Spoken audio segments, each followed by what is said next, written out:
నేను ఒక మాట చెప్పాను ఎన్నికల ముందు, మీరందరూ గుర్తుపెట్టుకోవాలి. సంపద సృష్టించాలి, సంపద వల్ల ఆదాయం వస్తుంది, ఆదాయాన్ని సంక్షేమానికి అభివృద్ధికి ఖర్చు పెట్టాలి. ఇది నిరంతరం చేసుకుంటూ ముందుకు పోవాల్సిన అవసరం ఉంది.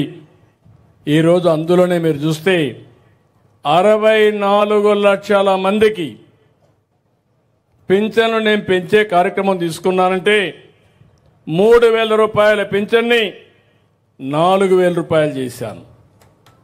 దివ్యాంగులకు 3,000 నుంచి 6,000 చేశాను. కిడ్నీ పేషెంట్లు కానీ లేకపోతే ఎయిడ్ పేషెంట్స్ కానీ ఇలాంటి వాళ్ళు ఉంటే 10,000 చేశాను. మంచం ఎక్కిన పేషెంట్లుంటే 15,000 చేశానంటే అది ఈ పేదవాళ్ళకి ప్రభుత్వం పైన ఉన్న ప్రేమ. మీరు ఇంకొక పక్కన చూస్తే ఒక ఆంధ్రప్రదేశ్లో మనం ఇచ్చే పెన్షన్లు మీరు చూసినప్పుడు దగ్గర 32,520 కోట్ల రూపాయలు సంవత్సరానికి ఇస్తున్నాం.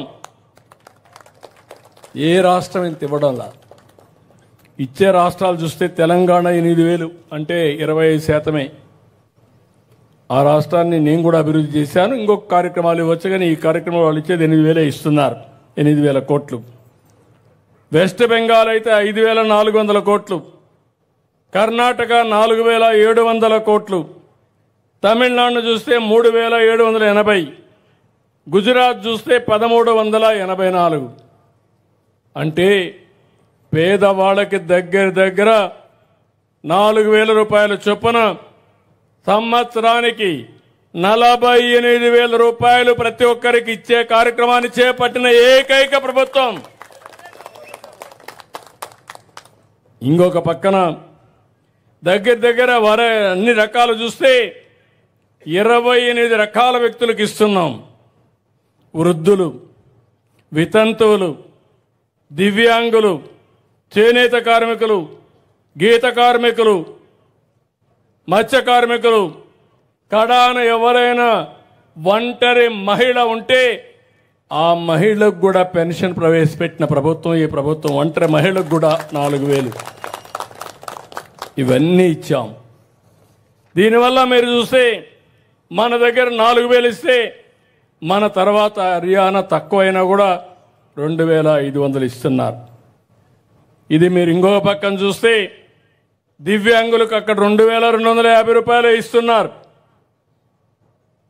అంటే మీరు గుర్తుపెట్టుకోవాలి, సమస్యను బట్టి, ఇబ్బందుల్ని బట్టి మానవతా దృక్పథంతో ఈ పింఛన్లు ఇచ్చే ప్రభుత్వం ఎన్డీఏ ప్రభుత్వం అని చెప్పి కూడా నేను మీకు తెలియజేస్తున్నా.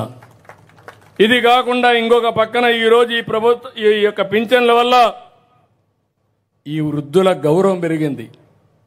అంత మునుపైతే పిల్లలు చాటేసేవాళ్ళు, ఈ ముసలాళ్ళు ఎప్పుడు చనిపోతారా, ఎన్ని రోజులు చూసుకుంటాం అని బాధపడే పరిస్థితి నుంచి ఇప్పుడు ఈ ముసలివాళ్ళు ఎక్కువ రోజులుంటే మాకు కూడా 10 రూపాయలు వస్తాయని ఆలోచించే పరిస్థితి వచ్చింది. అయితే భారతదేశంలో ఒక సాంప్రదాయం ఉంది, పెద్దవాళ్ళని సక్రమంగా చూసుకుంటాం, తల్లిని తండ్రిని చూసుకోవడం భారతదేశ సాంప్రదాయం. అది మన సంస్కృతి సాంప్రదాయాలు వచ్చిన భాగం. అమెరికాకు పోతే లేదు, వేరే దేశాల్లో ఇది ఉండదు. మన తల్లిని తండ్రిని గౌరవించడమే కాదు, ఇప్పుడే కొంతమందిని చూశారు, మేము వేరే ప్రాంతానికి పోతే ఎక్కువ డబ్బులు వస్తుంది, కానీ నేను ఇక్కడుండి వర్క్ ఫ్రమ్ హోమ్లో పనిచేసి మా తల్లిని తండ్రికి సేవ చేసే అవకాశం వచ్చింది, సంతోషమని ఇక్కడుండే కుర్రాళ్ళు చెప్పారంటే అది మన సంస్కృతి అని చెప్పి కూడా నేను మీకు తెలియజేస్తున్నా. దీనివల్ల అందరికీ ఒక భద్రత వచ్చింది. ఇంకో పక్క వాళ్ళ జీవన ప్రమాణాలు పెరిగాయి. వాళ్ళ జీవితంలో కూడా ఒక నమ్మకం, ఒక భరోసా తీసుకొచ్చే పరిస్థితికి వచ్చాం. నేను అందుకని 7 నెలల ప్రభుత్వంలో మీరు చూస్తే ఒక పక్క ఆర్థిక ఇబ్బందులుంటే అవన్నీ అధిగమించి పింఛన్లు పెంచడమే కాదు, అన్నా క్యాంటీన్ మీరు నేరుగా కడపకి వెళ్తే రేపు రాబోయే రాయచోట్ల కూడా వస్తుంది, ఉందా? రాయచోట్ల 2 ఉన్నాయి, అన్ని దిక్కలా పెడుతున్నాం. పూటకు 5 రూపాయలకి భోజనం పెట్టి ఎప్పటికప్పుడు సరైన భోజనం పెట్టారా లేదా అని సమీక్షలు చేస్తున్నాం, ఇన్ఫర్మేషన్ తెప్పిస్తున్నాం. అక్కడనే ఒక క్యూఆర్ కోడ్ కూడా పెట్టి మీరేమన్నా కానీ ఇవ్వాలంటే సమాచారం కూడా తీసుకునే పరిస్థితికి వచ్చాం. ఇది కాకుండా మా ఆడబిడ్డలకి మా తల్లి పడిన కష్టాలు నాకు గుర్తున్నాయి. వంట ఇంట్లోకి పోతే బయట వస్తే కళ్ళల్లో నీళ్లతో ఎక్కడికక్కడ పొగొచ్చి నానా రకాలుగా ఇబ్బంది పడేవాళ్ళు. వర్షాకాలం వస్తే తడిచిపోయిన కట్టెల పొయ్యి ఊది ఊది ఎన్నో ఇబ్బందులు పడేవాళ్ళు. ఎప్పుడో ఆలోచించా నా తల్లి కష్టాలు మా ఆడబిడ్డలకు రాకూడదని దీపం పెట్టాను. ఇంటింటికి గ్యాస్ సిలిండర్ ఇచ్చాను. ఎవరు ఇవ్వలేదు ఆ రోజు.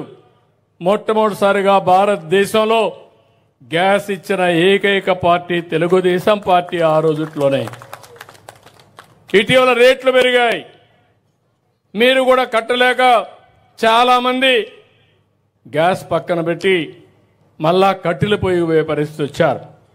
అందుకే ఎన్నికల మేనిఫెస్టోలో చెప్పాను 3 సిలిండర్లు ఉచితంగా ఇస్తానని చెప్పి మాట నిలబెట్టుకున్న ప్రభుత్వం ఈ ప్రభుత్వం. ఇప్పుడు మీకు అందరికి కూడా 3 సిలిండర్లు ఇచ్చాం. ఆ సిలిండర్ల వల్ల మీరు ఏ మాత్రం కూడా ₹1 ఖర్చు పెట్టకుండా గ్యాస్ కూడా మీకు వచ్చే పరిస్థితి వస్తుందని చెప్పి కూడా మీకు తెలియజేస్తున్నా. ధాన్యం కొనుగోలు చేస్తున్నాం, ఎంఎస్పి ఇస్తున్నాం. 7,222 కోట్ల రూపాయలు ఒక ధాన్యం కొనుగోలుకే ఖర్చు పెట్టాం. ఒకప్పుడు మీరు రోడ్డు ఎక్కితే ఇంటికి వస్తే మీ అంతా కూడా ఇంకా నడువు నొప్పులు వచ్చేసేటివి. ఎవరైనా ఆడబిడ్డలు గర్భిణీ స్త్రీలు ఎక్కడైనా డెలివరీకి పోవాలంటే హాస్పిటల్ పోకుండా మధ్యలో డెలివరీ అయిపోయేది. ఈరోజు నేను గర్వంగా చెప్పగలుగుతున్నా, జనార్దన్ రెడ్డి గారికి ఒకటే చెప్పా, ఏం చేస్తావో తెలియదు, గుంతలు లేని రోడ్లు ఉండాలి, ఎక్కడ పాట్ హోల్ ఫ్రీ రోడ్డు ఇవ్వాలని చాలా స్పష్టంగా ఆదేశాలు ఇచ్చి ఇక్కడ 6 కోట్లు ఇచ్చి ఆగా మేఘాల పైన 80-90% పూర్తి చేసేసాం. అంటే 5 ఏళ్లు మీరు ఎంత అవస్థపడ్డారో ఒక్కసారి ఆలోచించండి. 6 నెలల్లో 7 నెలల్లో మీరు ఎంపుకున్న మీ ప్రభుత్వం ఏం చేసిందో ఇది ఒక్క ఉదాహరణ చాలా. అవునా కాదా అని మిమ్మల్ని అడుగుతున్నా.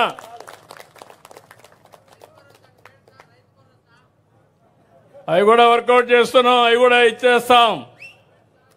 అదే తమ్ముడు డబ్బులు వస్తాయి కూడా ఇస్తా.